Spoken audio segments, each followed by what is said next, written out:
আর মনে রাখবেন রাসূলুল্লাহ সাল্লাল্লাহু আলাইহি ওয়াসাল্লাম এই আয়াতের ব্যাখ্যায় একটি দাগ টেনেছিলেন, সোজা বলেন এটা হচ্ছে হাযা সাবিলুল্লাহ, এটি হচ্ছে আল্লাহর রাস্তা, এটি হচ্ছে ওই যে সিরাতে মুস্তাকিম, এটি হচ্ছে আল্লাহর রাস্তা, যার শেষ দিকে কি আছে? জান্নাত। আপনি ওই রাস্তায় চলতে আছেন, আমি চলতে আছি, যদি ঠিকভাবে চলতে পারি তাহলে ওই শেষখানে জান্নাত ইনশাআল্লাহ। আর ওয়াখাত্তা হাওলাহু খুতুতান, খাত্তা আন ইয়ামিনি ওয়ান শিমালি খুতুতান, ডান দিকে দুটো আর বাম দিকে দুটো। অনেক ওলামারা বলেছেন যে ডান দিকে দুটো ছিল, বাম দিকে দুটো ছিল।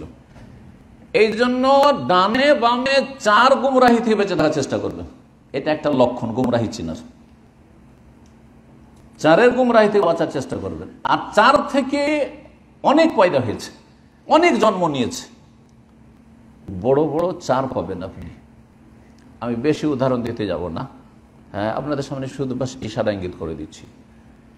যতগুলি সুফিদের পীরদের তরিকা আছে সেগুলির মূল হচ্ছে 4টা। জি, এক সময় বাংলাদেশের আহলে হাদিসের তাহরিক পত্রিকা লিখেছিল যে বাংলাদেশে শুধু একটা ছোট্ট একটা দেশ, এখানে কত হাজার, 1,98,000 তরিকা আছে পীরদের, 1,98,000 তরিকা আছে। জানি না তারা পরিসংখ্যানটা কোথায় নিয়ে গেছে, কিন্তু আছে, অনেক আছে। এর মূল কিন্তু 4টা।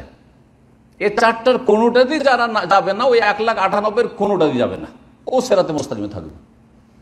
চিশতিয়া তরিকা, আর ওখান থেকে মেলাগুলো শাখা প্রশাখা হয়েছে। আর আরেকটা হচ্ছে সাহারওয়ার্দিয়া, আরেকটা হচ্ছে নকশবন্দিয়া, আরেকটা হচ্ছে কাদেরিয়া। নকশবন্দি, কাদেরি, চিশতি, সাহারওয়ার্দি। আর এগুলো থেকে তখন মেলা হয়েছে, চিশতিয়া সাবেরিয়া, তো রেফাইয়া, তো সাজেলিয়া, আর আপনার ওই জনপুরিয়া, তো আপনার বলছে ফুলতুলিয়া, তারপরে আপনার কি বলছে দেওয়ানবাগি, আটরশি, মাইজভান্ডারি, ফুরফুরা, চরমনাই, সমস্ত থেকে বেঁচে যাবেন আপনি।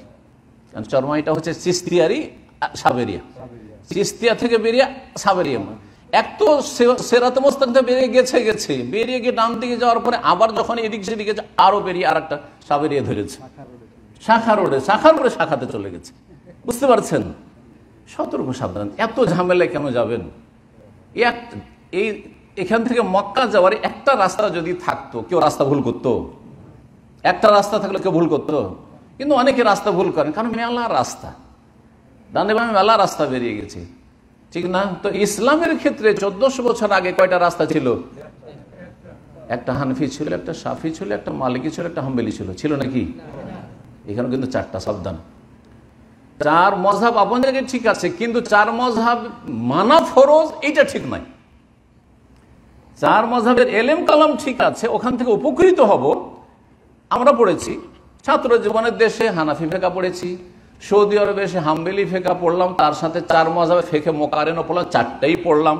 তার মধ্যে যেটা সবচেয়ে সহি এখান থেকে ওইখান থেকে বাছাই করে নিয়ে এলাম। খাঁটিটা পেলাম না? তো মযহাবের ওলামারা, আইম্মারা, ইমাম আবু হানিফা, শাফি, মালিক, আহমদ ইসলামের খেদমত করেছেন, তারা দল পাকাননি।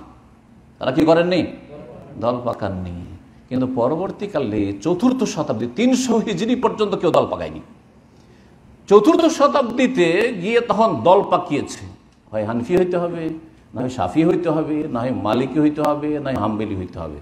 এ তো হলো ফিকহাতে। তো আকীদাতে হানাফিরা, ফিকহাতে তো হানাফি হলো, আকীদাতে কিন্তু হানাফি না। আবার আকীদাতে মাতুরিদি, শাফিঈরা, মালিকিরা, আকীদাতে আশারি। বুঝা গেল? আর তারপরে আবার সুলুকে, তরবিয়তে, রুহানিয়াতে, এটাও একটা আছে রুহানিয়াত। তো ওখানে গিয়ে বলছে যে তখন কেউ চিশতি, তো কেউ কাদেরি, তো কেউ মুজাদ্দিদি, তো কেউ অমুক, তো কেউ তমুক। কত বিক্ষিপ্ত হইলো, কত বিক্ষিপ্ত হলো, চিন্তা করেন। তাহলে তো এত ঝামেলায় যাবেন না সোজা রাস্তায় থাকবেন? আমার আলোচনা কিন্তু ঘন্টা কাছে আসছে, সেজন্য আর বেশি আলোচনা করব না। আলোচনা করলে এরকম সারা রাত পার হয়ে যাবে এইভাবে বলতে থাকলে। কিন্তু কথা হচ্ছে যে আপনাদের সামনে মানে অপশন বলছি যে একটা সোজা রাস্তা আর এদিক সেদিক দেখা দেখি নেই। যেই রাস্তা সূরা ফাতিহাতে ইহদিনাস সিরাতাল মুস্তাকিম, আল্লাহ আমাদেরকে সোজা রাস্তা দেখাও, সোজা রাস্তায় রাখো। ওয়া আন্না হাযা সিরাতি মুস্তাকিমা, এটি হচ্ছে আমার রাস্তা। আল্লাহ বলছেন আল্লাহর রাস্তা একটু সোজা, কোনো ঝামেলা নেই। নাকি ডানে বামে যাবেন, দেখি এই দিক দিয়েও যাওয়া যায় নাকি শর্টকাটে, এদিক দিয়েও জান্নাতে শর্টকাটে যাওয়া যায় নাকি, ওই দিক দিয়েও শর্টকাটে জান্নাত যাওয়া যায় নাকি, এগুলো করবেন? খবরদার না, এগুলো করতে যাবেন না। সুতরাং গুজবে কান দেবেন না, হ্যাঁ, আর এসব বাতিল পন্থীদের বাতিলে কান দেবেন না, শিরক বেদাতে ধর্মে কান দেবেন না। আপনি আকীদার ক্ষেত্রে আর মানহাজের ক্ষেত্রে, মতাদর্শের ক্ষেত্রে লা ইলাহা ইল্লাল্লাহ মুহাম্মাদুর রাসূলুল্লাহ, লা ইলাহা ইল্লাল্লাহ হচ্ছে আকীদা আর মুহাম্মাদুর রাসূলুল্লাহ হচ্ছে মানহাজ। এক আল্লাহ রাব্বুল আলামিন ইবাদত করবেন এবং এক রাসূলুল্লাহ সাল্লাল্লাহু আলাইহি ওয়াসাল্লামের তরিকায় আপনি জীবন গড়ে তুলবেন। কথা বোঝা গেছে? যাতে রয়েছে আকীদার কি বিশ্বাস করব, খাঁটি জিনিস বিশ্বাস করব, যা কোরআনে আছে, যা সহিহ হাদিস আছে বিশ্বাস করব, যা কোরআন হাদিসে নেই এসব কথা বিশ্বাস করি না। এসব কথা বিশ্বাস আমি, সোজা কথা, আপনাকে একটা একটা করে জানার দরকার নাই। এটাকে বলা হয়েছে, ওলামারা বলেছেন যে আলাল ফিতরা। আপনি যদি প্রাকৃতিক মুসলিম হন, ডিটেলস জানার দরকার নেই, ডিটেলস জানার দরকার নাই। এক একটা আল্লাহর সিফাত জানতে হবে, কোনো প্রয়োজন করেন না। দিন খুব সহজ, এত জটিল করার দরকার নেই। ওগুলো আমাদের জন্য জানার জন্য, আমাদের জানার মেলা কিছু আছে যারা মানুষকে দিন বুঝাচ্ছে, কিন্তু জনগণের জন্য আমি কোরআনে যা আছে বিশ্বাস করি এবং রাসূলুল্লাহ সহিহ হাদিসে যা আছে আমি বিশ্বাস করি, এর বাইরে কিছু বিশ্বাস করি না ধর্ম বলে। তারপর ইবাদত, আল্লাহ যা ফরজ করেছেন আদায় করি, ওয়াজিব করেছেন আদায় করি, হারাম নাজায়েজ থেকে বেঁচে থাকি, আর তারপরে অপছন্দনীয় কথা কাজ থেকে বেঁচে থাকি, মাকরুহ থেকে বেঁচে থাকি, আর সুন্নত নফল যথাসাধ্য পালনের চেষ্টা করি। এটি সিরাতে মুস্তাকিম। ইবাদত বন্দেগীর ক্ষেত্রে 17 রাকাত নামাজে আমি কম করি না, জীবনে ফজর ছাড়ি না, ব্যাস আপনি মুসলিম। 17 রাকাত নামাজ যদি দিনে পড়ে দেন আপনি মুসলিম, কেউ আপনাকে আর কিছু বলতে পারবে না। তাওহীদ ঠিক আছে, আকীদা ঠিক আছে, লা ইলাহা ইল্লাল্লাহ ঠিক আছে, মুহাম্মদ রাসূলুল্লাহ ঠিক আছে, আকীদা তো ঝামেলা নেই, শিরক নেই, আর মানহাজে বেদাত নেই। কথা বোঝা গেছে? তরিকা রাসূলুল্লাহ সাল্লাল্লাহু আলাইহি ওয়াসাল্লামের, আর ইবাদত আল্লাহ রাব্বুল আলামিনের। তারপর 5 ওয়াক্ত নামাজ ঠিক আছে, সুন্নত পড়েন, চেষ্টা করেন সুন্নতি পড়ার, বেতো ছাড়বেন না। বোঝা গেছে? আর টাইমে টাইমে নামাজ পড়বেন।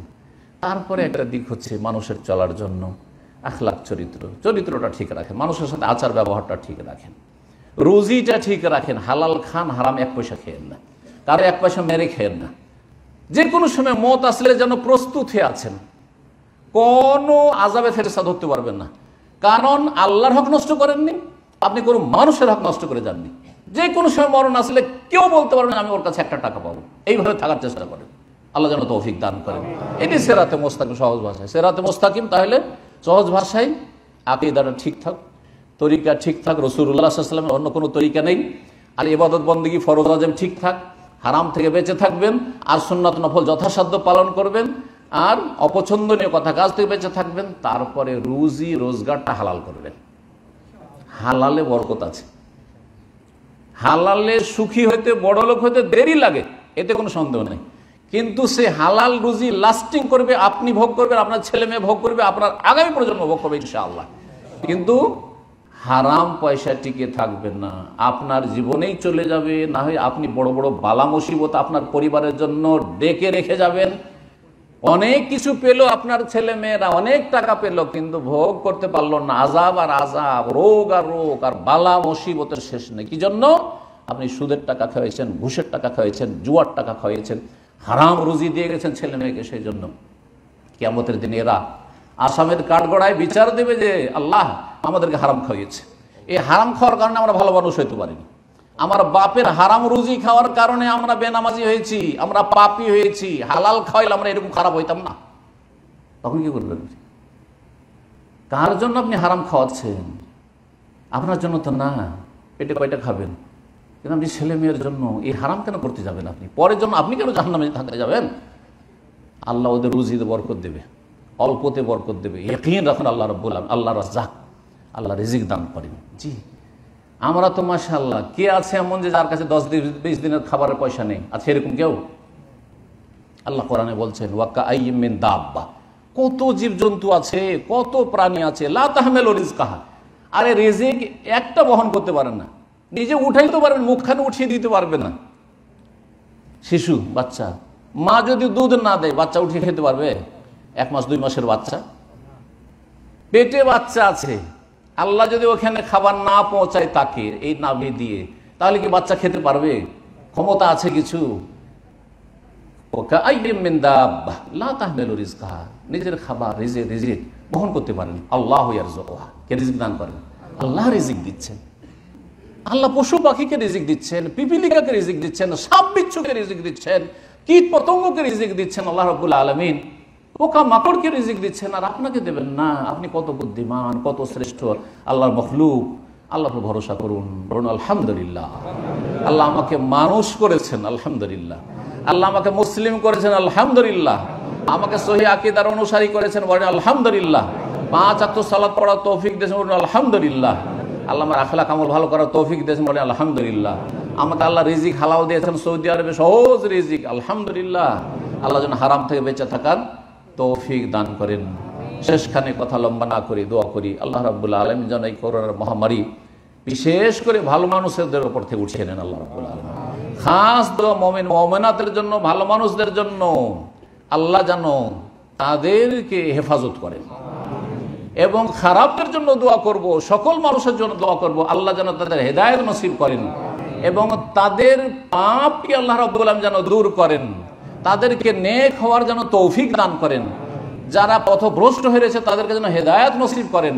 আর যাদের কারণে আল্লাহর আযাব নেমে এসেছে আল্লাহ যেন তাদের হেদায়েতের মাধ্যমে এই আযাবকে উঠিয়ে নেন। এবং আল্লাহর কাছে দোয়া করবো, আল্লাহুম্মা লা তুআখিযনা বিমা ফাআলাস সুফাহা মিন্না। আমাদের মধ্যেকার যারা অবুঝ, আমাদের মধ্যেকার যারা নির্বোধ, আমাদের মধ্যেকার যারা পাপী পাপ করছে তাদের কারণে ভালো মানুষদেরকে আল্লাহ ধরিও না, ভালো মানুষকে তুমি ধ্বংস করে দিও না। আল্লাহুম্মা লা তাকতুলনা বিগাযাবিকা ওয়া লা তুহলিকনা বিআযাবিক। আল্লাহ তোমার গজব নেমে এসেছে মানুষের পাপের কারণে, এই করোনার গজব নেমে এসেছে, আর কত রকমের গজব একটার পর একটা আসতে আছে। আল্লাহ যেন আমাদের হেফাজত করেন, উম্মতে মুসলিমান হেফাজত করেন, প্রতিটি ভালো মানুষের হেফাজত করেন, খারাপদেরকে আল্লাহ হিদায়াত করেন, আর খারাপদের অনিষ্ট থেকে দুনিয়া আখিরাতে আল্লাহ যেন আমাদের হেফাজত করেন। ওয়া সাল্লাল্লাহু ওয়া সাল্লাম আলা নবিয়িনা মুহাম্মদ ওয়া আলা আলিহি ওয়া সাহবিহি আজমাইন।